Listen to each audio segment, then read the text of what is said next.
So a few weeks ago we asked you to post questions to our Facebook and Instagram, and we're here to answer them, and we collected a bunch of questions. Yeah, so here's a small part of a Q&A. Yes, and then the first question we got was from Geraldine Pignon. Did the labels, your management, have any influence on your new sound and image? The change seems quite drastic to me, so I was wondering what triggered it. Well, to be clear, our album was already done before Nuclear Blast even came inside. Yeah. Also, the management didn't have anything to say about our new sound. It's just really something we felt was necessary. It felt like a right next step. It was just reinventing ourselves again. Yeah. The metalcore genre didn't feel right for us anymore, and we just wanted to head into a new direction. I think we still have influences from the metalcore sound in there, so it's not all gone.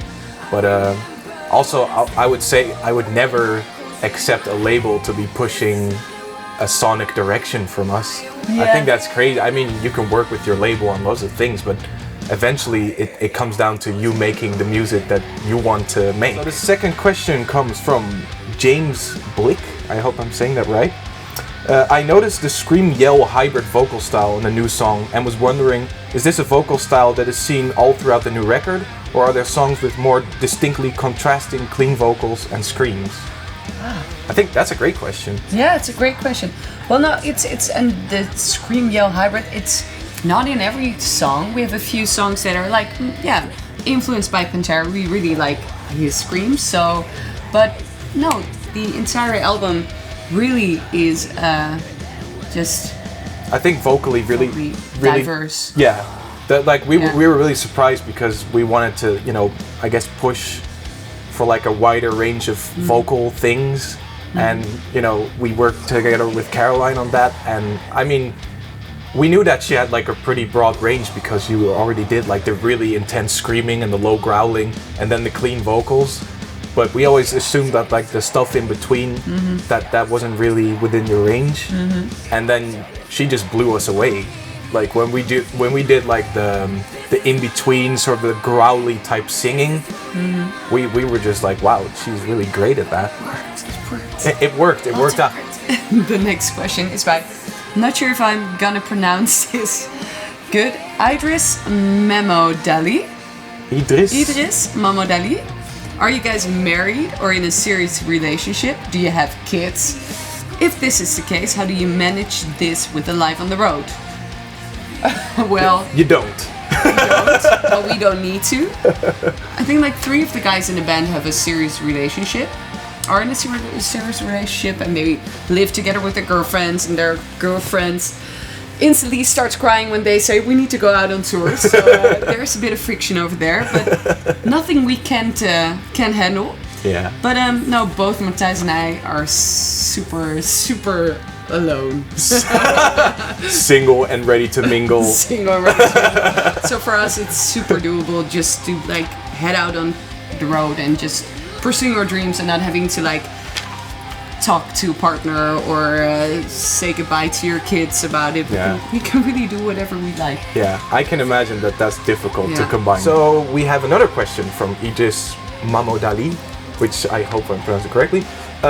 What are the best and worst moments both on the road and in the recording process? Wow, that's a difficult one. The best and worst moments. It's the best moment, but it's just the best feeling that you get to head onto the road and seeing all these places with your best friends. But that can also be the worst thing because you get stuck in this tiny van with 5 people. Yeah. There's a lot of friction sometimes, and everybody's in each other's zones. Yeah, it's horrible. Yeah, people tend to underestimate what happens when you get into a small van and are just stuck together for a couple of weeks. Usually in the beginning it's party, yeah, and then after, after a couple of days that sort of fades away, and then it sort of becomes, all right, we need to sort of respect each other's personal zone. Yeah. But I agree. It's the best and worst thing. Yeah. Well, apart from the gigs are awesome. Yeah. I guess that's the best thing. Yeah, exactly. All right, and the recording process. Yeah, the worst thing, without question, is editing. If you've ever, I've edited this whole damn record, and it's the worst thing you can imagine. Just imagine having a drum part and then looking over every single kick drum note, and then you play metal music, so you have lots of little kick drum notes, and you're like, all right, let's look at each one, and then let's look at the bass, and then let's look at the vocal.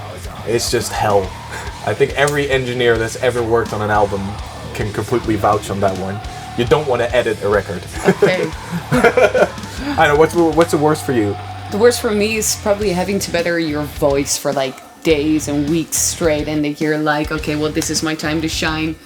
And it's just hard, like redoing all the vocal lines, like on and on. This isn't good enough, and now you have to change this word, pronunciation. It's just, it's horrible having to do everything. Like the tiny little details. The tiny little details, so frustrating. Right. Yeah, but in the end, it's so worth it. Yeah, I think the best part for the recording process is definitely, for me, it's stepping out into like a new studio with a new collection of microphones, and you have like a blank canvas. All right, let's make a sound.